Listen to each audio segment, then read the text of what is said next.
Yes, throughout Jesus' ministry, people were constantly trying to trap him. And it's no different today. People still are trying to avoid submitting to God by asking questions that they think God can't answer. Well, we see another example of this in the book of Matthew chapter 22.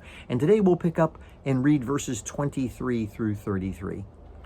The same day, the Sadducees came to him, who say there is no resurrection, and they asked him a question, saying, Teacher, Moses said if a man dies having no children, his brother must marry the widow and raise up offspring for his brother. Now there were 7 brothers among us. The first married and died, and having no offspring, left his wife to his brother. So to the second and the third, down to the 7th. After them all, the woman died. In the resurrection, therefore, of the 7, whose wife shall she be? For they all had her. So they thought they had Jesus trapped with this very interesting question. Kind of scary to think that one woman outlived 7 husbands, but somehow in their scenario, she did. Well, Jesus answered. They thought they had him trapped. Jesus answered them, You are wrong, because you know neither the scriptures nor the power of God. For in the resurrection, they neither marry nor are given in marriage, but are like the angels in heaven. And as for the resurrection of the dead, have you not read what was said to you by God?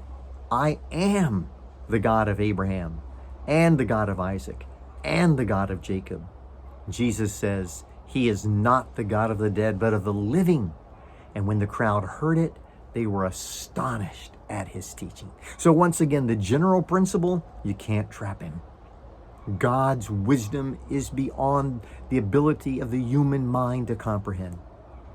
But what does Jesus show us here? And I think the most important statement that Jesus made was when he brought out that they were wrong because they did not know the scriptures nor the power of God.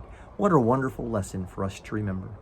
Anytime we don't understand things in life, when we can't figure out what God is doing and why God is doing it, we can always do what Jesus recommended here. Go back to the scriptures and never forget the power of God. God is in control. God knows what he's doing. God has a plan. God is sovereign. And we can always put our trust in him. Are there things about the resurrection life we don't fully understand? Probably.